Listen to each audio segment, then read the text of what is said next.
सुबह का समय था। हल्की सी धूप आकाश के किनारे से उतर रही थी और विहार की दीवारों पर सोने की परत सी बिछा रही थी। आर्यन आजकल पहले से अधिक सतर्क रहता था। उसने रंगों को पहचानना सीख लिया था। लालिमा में छिपी उत्तेजना, पीलेपन में छिपी असुरक्षा, भूरेपन में छिपी थकान और कभी-कभी हल्की हरी झलक में छिपी ईर्ष्या।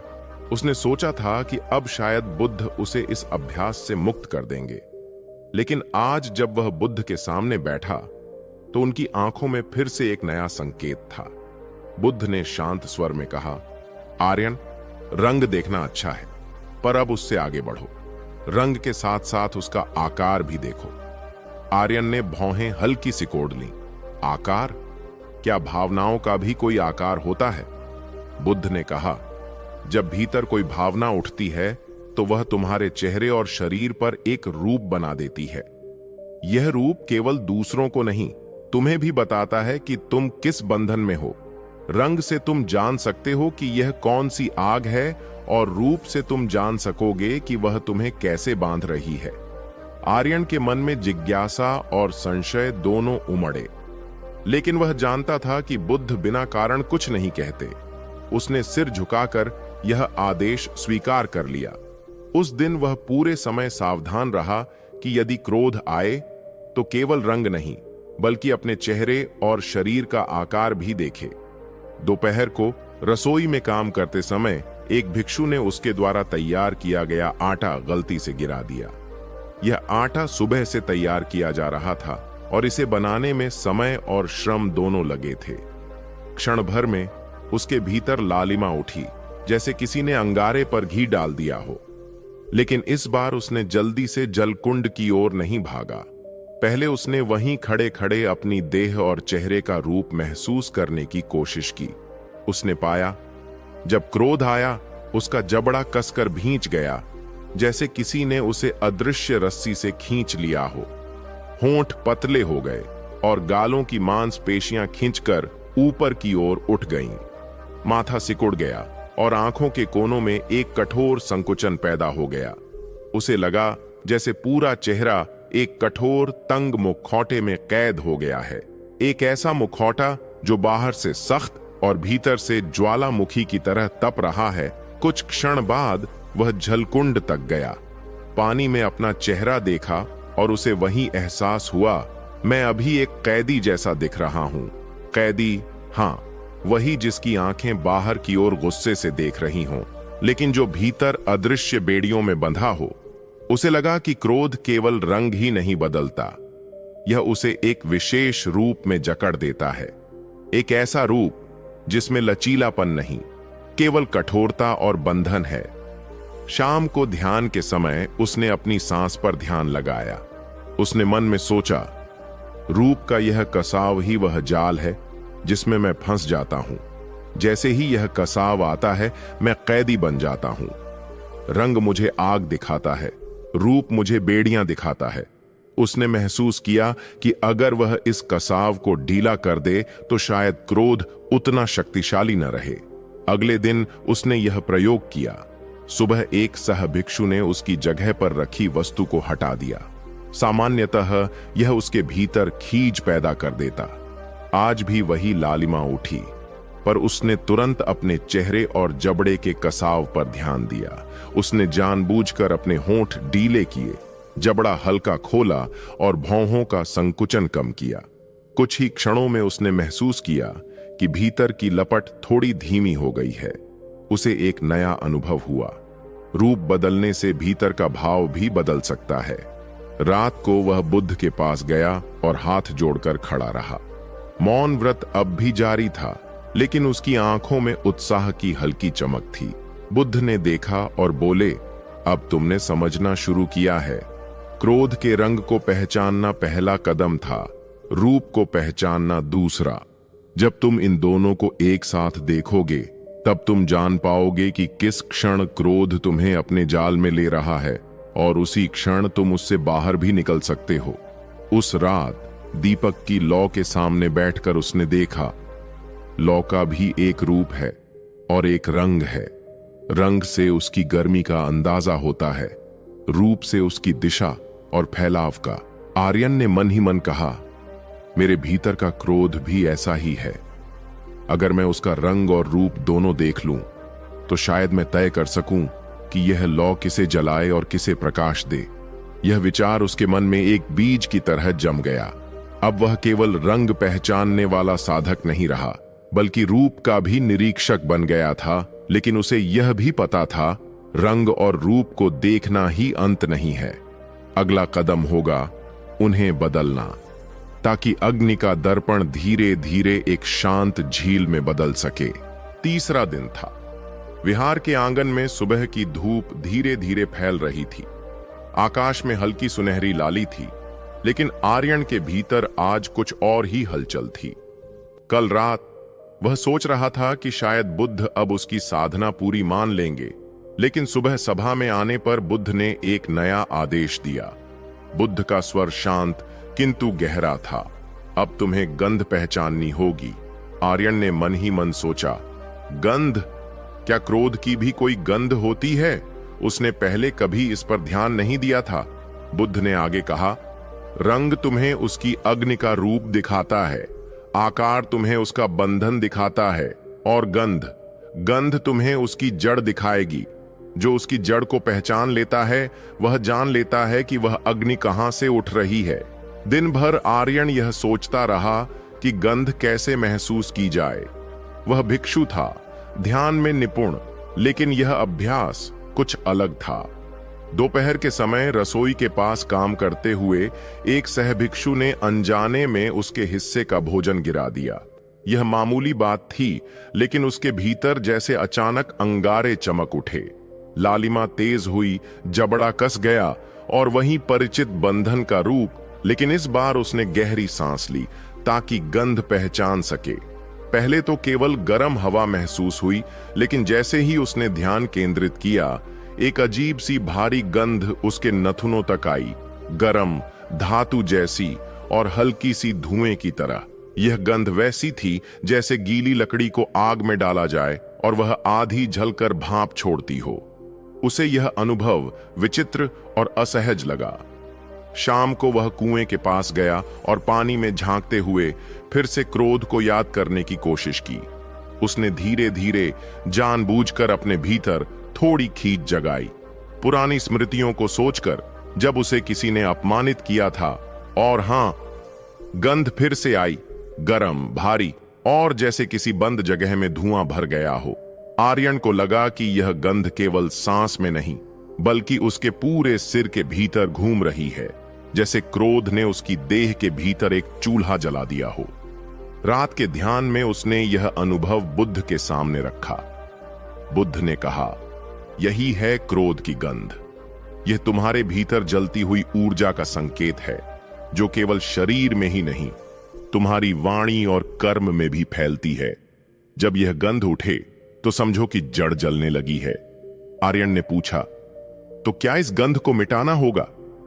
बुद्ध ने मुस्कुराकर कहा, पहले इसे पहचानो। यह जानो कि यह कहां से उठ रही है।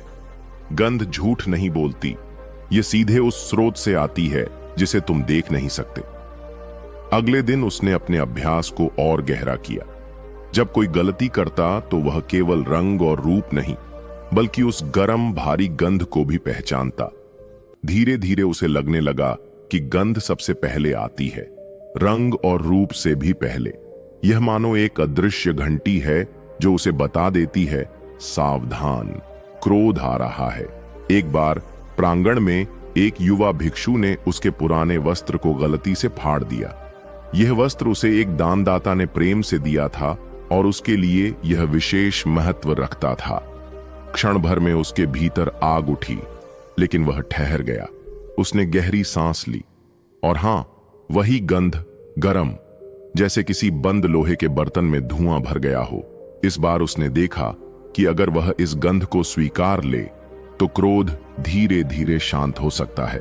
उसने जबड़ा ढीला किया, भौहों को सीधा किया और सांस को लंबा खींचा। थोड़ी देर में वह गंध कम हो गई, जैसे आग में पानी डालने पर भाप उड़ जाती है। उस रात बुद्ध ने उसे देखा और कहा, तुम्हारे भीतर की अग्नि का चेहरा अब तुम्हें डराता नहीं, क्योंकि तुम उसके रंग, रूप और गंध को पहचान चुके हो। लेकिन यह अंत नहीं है। अभी तुमने केवल उसके आने का संकेत सीखा है, उसे रूपांतरित करना बाकी है। आर्यन ने अनुभव किया कि गंध पहचानना एक गुप्त कुंजी की तरह है। रंग उसे चेतावनी देता था, रूप उसे बंधन दिखाता था और गंध उसे जड़ तक ले जाती थी। वह जानता था कि अगला कदम होगा उस जड़ को देखना और शायद उसे बदलना। रात का समय था। विहार के प्रांगण में दीपक की लौ हल्की हल्की डोल रही थी। आकाश में चंद्रमा अपनी पूरी उजली शीतलता बिखेर रहा था, लेकिन आर्यन के भीतर आज एक नई बेचैनी थी। दिनों से वह रंग, रूप और गंध को पहचानने का अभ्यास कर रहा था और अब बुद्ध ने उसे एक और आदेश दिया था। अब बाहर मत देखो, भीतर देखो। उस चेहरे को पहचानो जिसे कोई और नहीं देख पाता।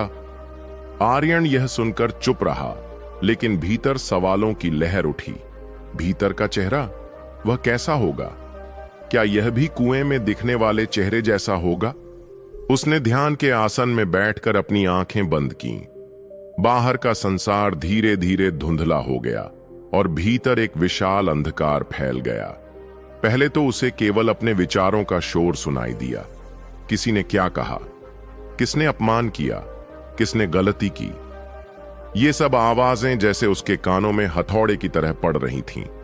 फिर अचानक उस शोर के बीच उसे एक आकृति दिखाई दी, धुंधली लेकिन स्पष्ट रूप से अलग। वह चेहरा उसका ही था, पर न वैसा जैसा वह आईने में देखता था, न वैसा जैसा कुएं में। यह चेहरा विकृत था, भौहें टेढ़ी, आंखें चौड़ी और घबराई हुई, होंठ कसकर भींचे हुए। उसके गाल पिचके हुए, त्वचा सिकुड़ी हुई और आंखों में एक गहरी बेचैन चमक। उसने महसूस किया कि यह चेहरा क्रोध का नहीं बल्कि डर का है। डर जिसे वह कभी स्वीकार नहीं करता था। डर कि कोई उसे कमतर समझेगा, डर कि उसकी बात का सम्मान नहीं होगा, डर कि वह असफल हो जाएगा। आर्यन के भीतर जैसे एक सच्चाई का द्वार खुल गया। तो यह है क्रोध की जड़। वह समझने लगा कि बाहर उठने वाली आग भीतर के डर की राख से जन्म लेती है। जब कोई उसकी बात काट देता तो असल में उसे डर लगता कि उसकी आवाज अनसुनी हो जाएगी। जब कोई गलती करता तो डर लगता कि यह गलती उसके नियंत्रण को कमजोर कर देगी। जब कोई उसका अपमान करता तो डर लगता कि वह अपने मूल्य को खो देगा। ये सारे डर भीतर गहरे बैठे थे और ऊपर से सिर्फ क्रोध का चेहरा दिखाई देता था। ध्यान में बैठा हुआ वह इस चेहरे को देर तक देखता रहा। पहले तो यह चेहरा उसे डरावना लगा, जैसे कोई असहाय, भूखा, घायल प्राणी अंधेरे में छिपा हो और बस खुद को बचाने के लिए दहाड़ मारता हो। लेकिन धीरे धीरे जब उसने इसे ध्यान से देखा तो उसे एहसास हुआ कि यह चेहरा किसी शत्रु का नहीं बल्कि एक छोटे डरे हुए बच्चे का है जो बस सुरक्षित होना चाहता है। उसके भीतर एक कोमलता जागी। वह उस चेहरे के पास गया अपने ध्यान में और उसकी आंखों में झांक कर बोला, मैं तुम्हें देख रहा हूं, तुम अकेले नहीं हो। यह अनुभव इतना गहरा था कि ध्यान के बाद भी वह देर तक मौन रहा। जब रात के तीसरे पहर में उसने आंखें खोलीं तो उसे लगा जैसे उसके भीतर कोई भारी पत्थर हल्का हो गया है। सुबह बुद्ध के सामने वह बैठा और अपने अनुभव को सुनाया। बुद्ध ने गंभीरता से सुना और फिर कहा, यही भीतर का चेहरा है। लोग बाहर के क्रोध को देखते हैं लेकिन भीतर के डर को नहीं। जो भीतर के डर को पहचान लेता है वह क्रोध से लड़ना बंद कर देता है और उसकी जड़ को सहलाना सीख जाता है। उस दिन से आर्यन की साधना बदल गई। अब जब भी क्रोध उठता वह पहले भीतर झांकता और उस चेहरे को देखता जो किसी न किसी डर से कांप रहा होता। वह उस चेहरे को देखकर उसे शांत करने की कोशिश करता, कभी गहरी सांस लेकर, कभी मौन रहकर, कभी खुद से कहकर। सुबह का समय था। विहार के आंगन में हल्की धूप फैली थी और पीपल के पत्ते हवा में झूमते हुए जैसे कोई पुराना गीत गा रहे थे। आर्यन ध्यान में बैठा था, लेकिन आज उसका ध्यान साधारण से अलग था। बीते दिनों के अभ्यास ने उसके भीतर एक नया बदलाव ला दिया था। अब क्रोध आते ही वह उसे पहचान लेता था। उसके रंग, रूप, गंध और भीतर के चेहरे तक पहुंच चुका था। बुद्ध ने उसे देखकर हल्की मुस्कान दी और कहा, अग्नि का चेहरा पहचान लिया, अब उसे पानी दो। आर्यन ने भौहें हल्की सी सिकोड़ ली। पानी? इसका अर्थ क्या है? क्या क्रोध को बुझाने के लिए बस चुप रहना पानी है? बुद्ध ने कुछ और नहीं कहा। जैसे हमेशा उन्होंने बस एक संकेत दिया और बाकी समझने के लिए आर्यन को छोड़ दिया। उस दिन से उसने अपने अभ्यास में एक और कदम जोड़ा, विलंब। जब भी क्रोध उठता, वह प्रतिक्रिया देने से पहले 3 सांसें लेता। पहली सांस में वह अपने भीतर के चेहरे को देखता, दूसरी सांस में वह अपने दिल की धड़कन को सुनता, तीसरी सांस में वह खुद से कहता, अभी नहीं, यह अभी नहीं, जैसे क्रोध की ज्वाला पर एक ठंडी बूंद गिरा देता। वह पाता कि कुछ ही क्षणों में क्रोध का ताप कम हो जाता है और जो शब्द वह कहना चाहता था उनका तेज भी कम हो जाता है। एक बार एक सहभिक्षु ने गलती से उसका पात्र गिरा दिया और उसमें रखा गरम सूप पूरी तरह बह गया। पहले के दिनों में वह फौरन डांट देता, आवाज ऊंची कर देता, लेकिन इस बार उसने रुककर 3 सांसें लीं। पहली सांस में उसने भीतर का चेहरा देखा, वही डरा हुआ असहाय चेहरा। दूसरी सांस में उसे लगा कि शायद यह गलती अनजाने में हुई होगी। तीसरी सांस में उसके होठों पर एक हल्की मुस्कान आ गई। उसने बस इतना कहा, कोई बात नहीं, अगली बार ध्यान रखना। सहभिक्षु ने आश्चर्य से उसकी ओर देखा, मानो उसे विश्वास ही न हो कि यह वही आर्यन है जो पहले बात बात पर भड़क उठता था।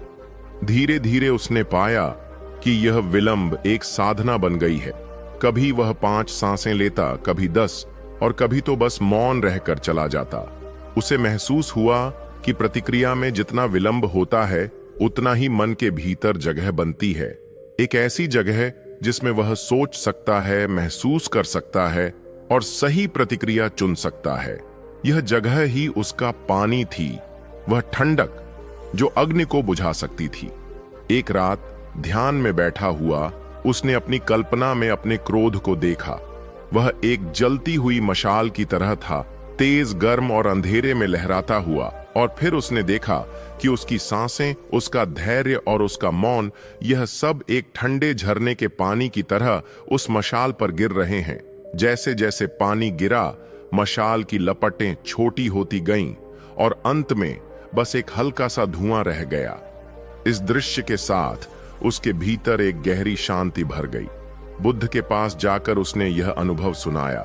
बुद्ध ने कहा, जब तुमने विलंब सीखा तब तुमने अग्नि को पानी देना शुरू किया। विलंब का अर्थ भागना नहीं बल्कि स्थान बनाना है। उस स्थान में तुम्हारी दृष्टि बदलती है और जब दृष्टि बदलती है तो क्रोध अपने आप घट जाता है। आर्यन ने यह सुनकर सिर झुका दिया। उसे लगा जैसे वह अब एक लंबे मार्ग पर चल पड़ा है, लेकिन इस बार उसके कदमों में जल्दबाजी नहीं थी। हर सांस, हर विराम उसके भीतर एक नया तालाब बना रहा था और उस तालाब के पानी में अग्नि का चेहरा धीरे धीरे ठंडा पड़ रहा था। फिर भी वह जानता था कि यह केवल शुरुआत है। पानी देने के बाद उसे अग्नि की जड़ तक पहुंचना होगा, वहां जहां डर, अपेक्षा और आसक्ति जन्म लेती है। शायद बुद्ध जल्द ही उसे यही दिखाने वाले थे कि जब जड़ सूख जाती है तो अग्नि फिर कभी नहीं उठती। उस दिन का सूरज थोड़ा अलग था। हल्की सुनहरी किरणें विहार की दीवारों पर ऐसे फैल रही थीं मानो कोई अदृश्य चित्रकार शांत रंग भर रहा हो। आर्यन प्रातःकालीन ध्यान से उठकर आंगन में चला गया। उसके भीतर अब कई दिनों से एक स्थिरता पल रही थी, पर आज की सुबह उस स्थिरता में कुछ और गहराई थी।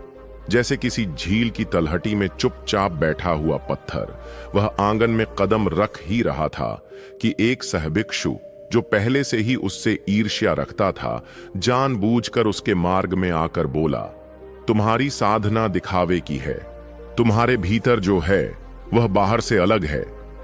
ये शब्द पुराने दिनों में आग का ईंधन बन जाते। आर्यन की भौहें चढ़ जाती, होंठ कस जाते और वाणी कठोर हो उठती। लेकिन इस बार कुछ अजीब हुआ। वह रुक गया, आंखों में हल्की सी चमक आई और होंठों पर मुस्कान उतर आई। कोई प्रतिवाद नहीं, कोई बचाव नहीं, केवल मुस्कान, मानो उस अपमान के शब्द हवा में ही घुलकर तिरोहित हो गए हों। आर्यन ने धीरे धीरे कदम मोड़े और कुएं की ओर चला गया। कुएं का पानी स्थिर था, जैसे कई दिनों से किसी ने उसे छुआ ना हो। उसने झुककर अपना चेहरा देखा। उसने पाया वह चेहरा जो पहले क्रोध में लाल हो जाता था, अब सामान्य और कोमल था। भौहें बिल्कुल शिथिल, आंखों में गहरी शांति और होंठों पर हल्की सी सहज मुस्कान। उसे यह देखकर चकित होने के बजाय एक गहरी तृप्ति का अनुभव हुआ। पहली बार दर्पण में उसे अग्नि नहीं, शीतल जल दिखाई दे रहा था। पानी के भीतर उसका चेहरा ऐसे लग रहा था जैसे किसी स्थिर सरोवर में चंद्रमा का प्रतिबिंब, कंपन रहित, स्पष्ट और उज्ज्वल। उसके भीतर एक विचार उठा, क्या यही है दर्पण का पार होना? अब तक वह हर बार क्रोध के आने पर दर्पण में चेहरा देखता था, अग्नि को पहचानता था, रंग रूप गंध का निरीक्षण करता था, पर आज क्रोध आया ही नहीं। शायद यह पार होना उसी क्षण होता है जब क्रोध की लहर उठने से पहले ही मन में शांति का विस्तार छा जाए। वह वहीं बैठकर कुछ देर तक पानी में अपना चेहरा देखता रहा। उसने महसूस किया कि उसके अंदर एक दूसरी दृष्टि विकसित हो चुकी है, एक ऐसी दृष्टि जो हर अपमान, हर कटु वचन को केवल एक घटना की तरह देखती है, न कि आघात की तरह। यह परिवर्तन कोई चमत्कार नहीं था, यह दिन प्रतिदिन की साधना, सांसों में डाले गए विराम और भीतर झांकने की आदत का फल था। पीछे से किसी ने पुकारा, आर्यन, भोजन का समय हो गया है। वह उठकर वापस चल पड़ा, लेकिन उसके कदम हल्के थे, मानो वह किसी अदृश्य बोझ से मुक्त हो गया हो। रास्ते में वही भिक्षु फिर से मिला जिसने उसका अपमान किया था। इस बार आर्यन ने न केवल मुस्कुराया, बल्कि उसके कंधे पर हल्के से हाथ भी रखा और कहा, आओ साथ चलें। उस सहभिक्षु की आंखों में एक क्षण को झिझक थी, फिर उसने सिर झुका दिया। शायद वह समझ नहीं पा रहा था कि इस प्रतिक्रिया को किस नाम से पुकारे, क्षमा, प्रेम या शुद्ध सहजता। आर्यन जानता था कि यह अंत नहीं है, यह तो एक नए द्वार का खुलना है। अब जब दर्पण में अग्नि का चेहरा नहीं दिखता, तो अगला कदम होगा दर्पण को भी छोड़ देना। जब न देखने की आवश्यकता रह जाए और न देखने वाला बचे, तभी पूर्ण मुक्ति होगी। लेकिन उस यात्रा की शुरुआत आज से हो चुकी थी, और यह शुरुआत शीतल जल की तरह निर्मल और गहन थी। विहार के आंगन में सांझ का हल्का नीला अंधेरा उतर रहा था। वृक्षों की पत्तियां हिलते हिलते थम सी गई थीं, मानो वे भी सुनने के लिए रुक गई हों। बुद्ध ने आर्यन को अपने पास बुलाया। उनकी दृष्टि गहरी थी, लेकिन उसमें कोई कठोरता नहीं, सिर्फ एक स्थिर असीम करुणा। बुद्ध बोले, आर्यन, जब तुमने अपने क्रोध का चेहरा देख लिया, तब तुम सबके क्रोध का चेहरा देख सकते हो। जब अग्नि तुम्हारे भीतर बुझ गई, तब तुम हर अग्नि में उसका कारण देख पाओगे, डर, पीड़ा और असुरक्षा। ये शब्द सुनते ही आर्यन को बीते दिनों की सारी साधना एक सूत्र में बंधी हुई सी लगी। पहले रंग, फिर रूप, फिर गंध, फिर भीतर का चेहरा, और अब यह समझ कि हर क्रोध के पीछे एक टूटा हुआ हिस्सा छिपा होता है, जो अपनी असुरक्षा को बचाने के लिए जलता है। कुछ ही देर बाद वह आंगन से बाहर निकला। रास्ते में उसने एक किसान को देखा जो अपने बैल पर झल्ला रहा था। आर्यन रुका और बिना कुछ कहे किसान की आंखों में देखा। वहां उसे वही डर, वही थकान, वही घाव दिखाई दिए जो कभी उसके भीतर थे। किसान कुछ पल चुप रहा और उसकी आवाज का कंपन धीमा हो गया। आर्यन ने महसूस किया, जब हम क्रोध के चेहरे को पहचान लेते हैं, तो हमें शब्दों से नहीं, उपस्थिति से परिवर्तन लाने की शक्ति मिल जाती है। उस रात विहार में लौटकर वह कुएं के पास बैठा, लेकिन इस बार उसने पानी में अपना चेहरा नहीं देखा, क्योंकि अब उसे पता था यह चेहरा केवल उसका नहीं है, ये चेहरा हर इंसान के भीतर है और हर इंसान इसका रंग, रूप, गंध बदल सकता है। चांदनी कुएं के जल पर फैल रही थी। आर्यन ने आकाश की ओर देखा और एक धीमी मुस्कान के साथ सांस छोड़ी। उसकी यात्रा अभी पूरी नहीं हुई थी। अब सवाल था, इस समझ के साथ वह संसार में क्या करेगा? और यही सवाल एक खुला द्वार बनकर पाठक के मन में रह गया।